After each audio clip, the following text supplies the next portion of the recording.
Going to be with us, but our guest today, I think, is a power couple because I think about how successful entrepreneurs, business people, anyone in a career needs to have that partner who supports, but they're supporting each other. So I'm excited to welcome to the show is John Ondraisk and Carla Ondraisk, Grammy nominated platinum selling artist from Five for Fighting, John. And then Carla, thanks for stopping by, guys. And I think this is so cool because John, you're playing second fiddle for the first time in a long time, right? Isn't that a little different for you? And I'm not even a really good fiddle player. But yeah, it's really awesome. As we'll get into, Carla was a very successful music publisher and discovered me, and it's been kind of by my side my whole career. So it's kind of great to see her on in front of the camera instead of behind the camera. And I imagine that's a little bit different these days. And then you know what's cool, John, is the fact is that there is always a story behind the person's success. And Yeah. people, and there's always, because you can't just do it alone, John. And we'll talk further about that. But Carla, why did you decide to write a book? Just tell us that why. Wow. Well, the honest answer is if I didn't, I would have really regretted it. I feel like this was my message to give. I'm obsessed with the word try, and I see how it holds people back. And every time I hear that word, I'm triggered. And I thought no one's talking about this elephant in the room. And it was my message. And so I just, at this point in my life, decided now's the time. And I did it. And I'm very excited. And that's the key thing is being excited to do it and go do it. And you couldn't find the time till now. Did you ever think of writing before this? I didn't. I knew that I have been researching the material in this book for, maybe 15, 20 years, holding study groups and talking to people and taking notes, but never really knowing what I was going to do with it. I wasn't sure. And then it just opportunity kept coming to me and I thought, okay, I'm going to write this book. So, John, what kind of, support once she told you she's going to finally write the book? Have you been trying to say, hey, this would be something you should think about doing? Well, if I said I've been trying, I'd get a little knock on the head because the word try is not allowed to be used in our house. But again, the book is called Stop Trying. There it is. See, And it's really that's a been, good mince of words. Go ahead. yeah, it's really been Carla's kind of philosophy through her whole life. She came to California at 17 years old with a suitcase and the clothes on her back and really kind of um, forced her way into success and a great life and a middle class life and an amazing job. And she didn't try. She had no chance. She had no choice in the matter. And so that philosophy has rubbed off on me. And when she first started doing it, I kind of left her alone because as an artist, I understand you need support, but you also need your space. And I was there to kind of listen to some options or read a passage or give an idea, but it's really her baby, and I respect that. But of course, when it comes to promoting the book and all the things that go into it, I've taken a more active role because I've been doing that for 20 years. And as I said, she was always the star maker, not the star. So coming into being the face of a project, it can be a little scary and it can be exhausting. And I'm very proud of her, not just for the book, but how she's gone out there and really shared the message. Because she's right. We see it every day how it changes lives and gives people a different mentality on how to attack life. No, no doubt. And I think that Carla, you were one of the biggest, no, I would hate to use the word cheerleader for John in his career, right? I was. I'm Yeah, still his biggest fan. yeah. When I didn't really get to go to a lot of the shows early on. We had kids were little. And now when I get to go, I'm in the audience just like starry-eyed looking at him and singing the songs. And I'm still his biggest cheerleader. I push him every day. I'm waiting for a new song. I'm waiting Yeah. for a new Fight for Fighting song. So is that, John, the thing that you like is to have a partner who pushes you for success and it goes after your dreams?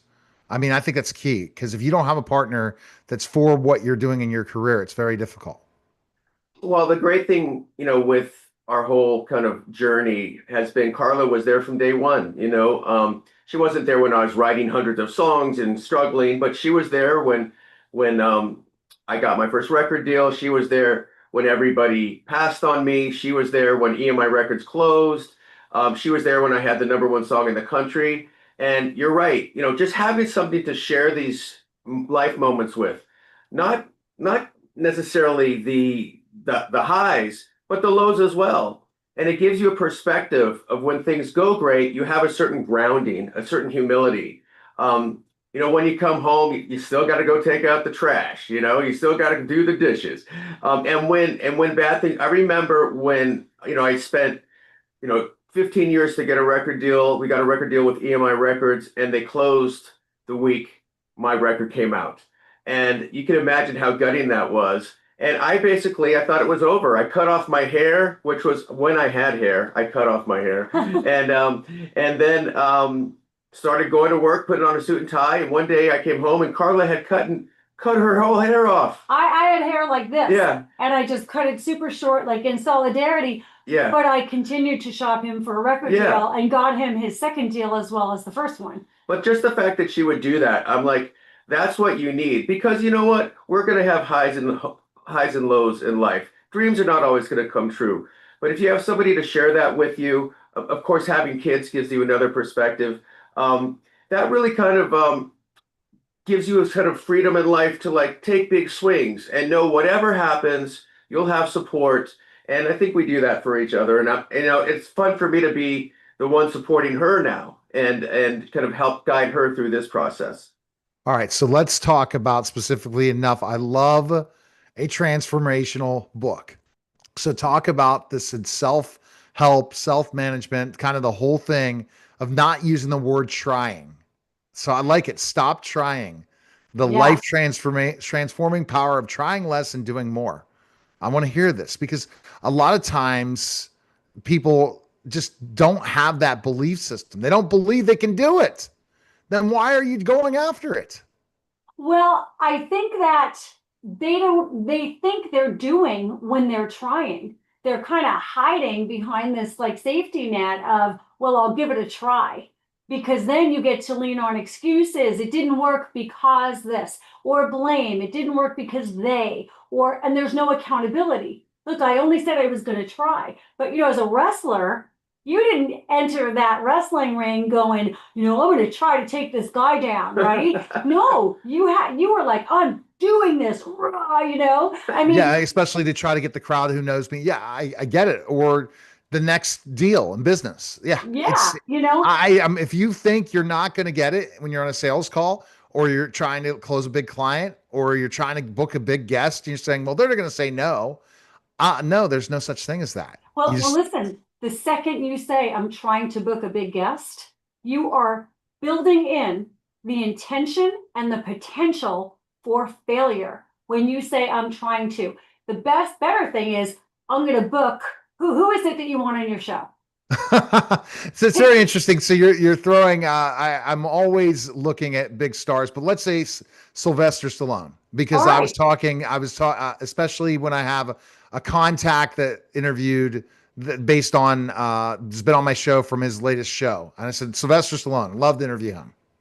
Okay, so you're gonna say now, I'm booking Sylvester Stallone on my show this year in 2026. He will be on my show. Now, what happens in your brain, literally, it changes. Your actions will change. Now you're going to start calling other podcasters who had him on the show. Do you have a contact? Can you put me in touch with their publicist? Or can you put in a good word for me? You're going to start thinking outside the box. It literally changes your brain. It changes your actions. Trust me, it's totally solid. And see, in business, it's very interesting, Carla. If you talk about professional wrestling, which I was in the minor leagues of pro wrestling, was one of the top 500 wrestlers in the world back in the day, as teacher, I had that, I'm going to try. When it comes to my business, when I had to do what you had to do, where I'm not going to eat if I don't close this next deal, I don't think that way in business compared to doing my show and trying to book somebody. You didn't see the word trying. I'm gonna have to kick myself not to say that. But when I'm thinking of something in business, I never say I'm not going to close this client. I'm not going to get this deal. and it just happens for me. And yes, I'm going to have some losses. Well, I think that's I mean, I'm not important. even thinking about it. Go ahead. Yeah, I think that's important too. A lot of people, I think, use the word try or the intent because they're afraid to fail. Because if I try and it doesn't work out well, as Carla said, there's a lot of excuses. But when you say, I'm going to do this, but you fail, that can be very scary. But I would have to say to you, and I'd be interested on your take too. Some of my most proud of moments is when I have failed. Mm. Um, there's a certain satisfaction to giving it your all. Yeah. And if it doesn't work out, you're like, you know what? I can sleep at night.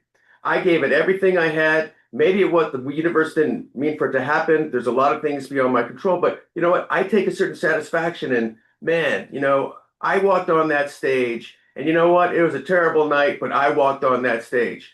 And so I think all of us, we need to embrace failure. And if we're not failing, we're certainly not achieving our potential, right? If we're not taking big swings and failing, then again, I think we are in many ways our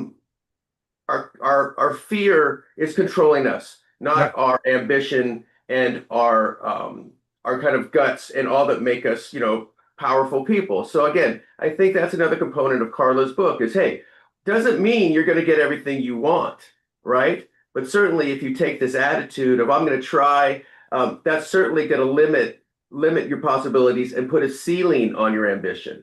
Right. Because you're thinking in your mind, it's not gonna happen. And I Exactly. don't live like that. I Yeah. don't. With Carla calling me out, trying to go after Sly Stallone, I'm not gonna go, I'm gonna try, I'm gonna do. And there you go. And we'll see what happens. Yeah, I mean, literally, yeah, it's neuroscience too. Our brain lights up differently. When you say I'm going to Ah, try, when you say I'm going to try, it's lighting up. Okay, the neurotransmitters, the serotonin, the dopamine, the mhm. adrenaline, and all that, it kind of goes like this, very, very low. It's going from park to neutral, but still nothing's happening. I'm going to try neutral. But when you say I'm going to do, it goes from park to drive.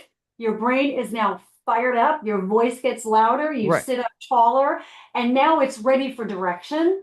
And you have to take strong, determined action when you're going to do something. You don't have to when you're only trying. And one thing Carla talks about in her book that I really like, it's not just for yourself, it's for people you interact with. She likes to talk about when somebody invites you to a party Mm. and you say, I'll try to be there. Mm. Well, what does that usually mean?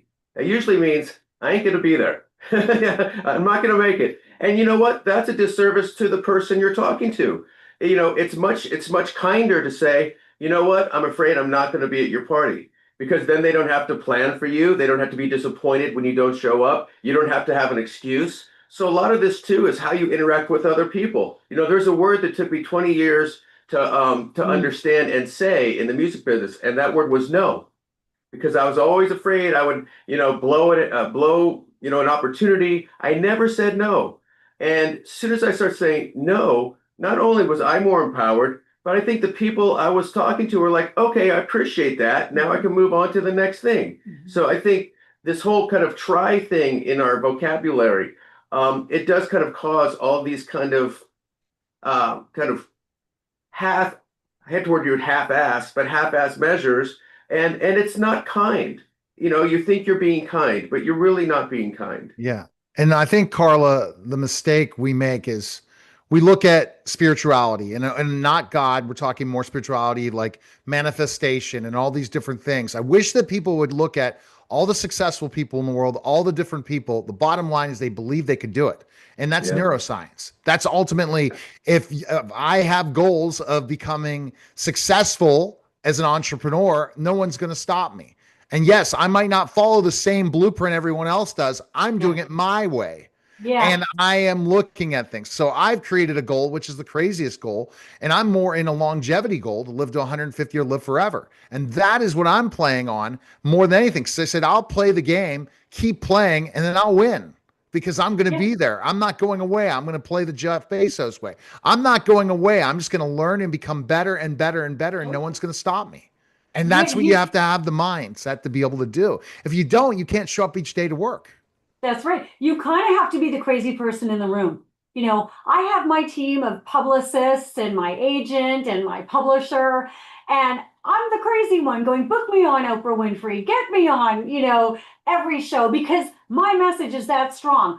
I have to believe that I belong on that stage, right? Right. I have to believe it and feel it and know it.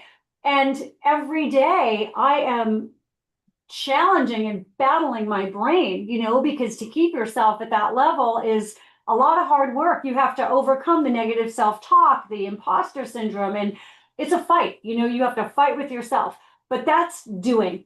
Trying is giving up easily, half-hearting something, not facing your fear. And it's actually really fun. That's the biggest thing I'd love everybody to take away is that doing is more fun than trying. All this stuff we're talking about is so exciting. All right. So a question that my co-host Greg Hanna already has asked John, so we don't have to ask that again. Carla, this is the deep question. So Carla, what do you think is the most important thing in life you've ever learned? Ooh. Wow, you're killing me here. Okay. The most important thing that I have ever learned is to tell the truth and be honest. Honesty to me is the most important thing in the world. All right. Well, I love your determination. You're going to get booked on all these big shows and stuff. I wish I could be in the room with you on these things because that's how I operate. So, and look at you did research, saw as former professional wrestler. It's very interesting. I love that about you. There you go. And you're going to do it because really your voice is different than anybody else's voice because the fact is everyone's going to say, you just have to wish upon it and it'll happen, or we're going to manifest it and it's going to happen. No, you have to do it too. You have to do both. But in your brain, if you're already feeling failure or you already feel like there's no chance it's going to happen, you're out the door. And you're right about John, failure. Failure is the only way to grow to become the best you can be. So where can we purchase your book, Carla? Everywhere. Go online, Amazon, Barnes and Noble, Target. You can just order this book. It's audiobook on Audible and everywhere that's sold. I encourage people to follow me on Instagram because I do daily hits, like literal fun, really important. I interview people, reasons why trying. It's a daily kind of muscle builder of don't try. So buy the book everywhere, order it, and it'll be the greatest gift you can give yourself and anybody that you love. All right, fantastic. That was a special simulcast, the Neil Haley Show. And John, latest news with you. Sorry about that. Go ahead. What's the latest news with you? Check you out. Yeah, well, look, we'll be out on the road. We just finished our last show this weekend. Five for Fighting will be out in the spring, the fall. Quartet, rock band, go to fiveforfighting.com. All the info's there. And as I said, thank you for having us. And I have a buddy who's pretty good friends with Sly, so I'm going to hop on the phone with him as soon as we're done. You're kidding me. All right. Yeah. Okay. That was a We're doing it, special buddy. simulcast of the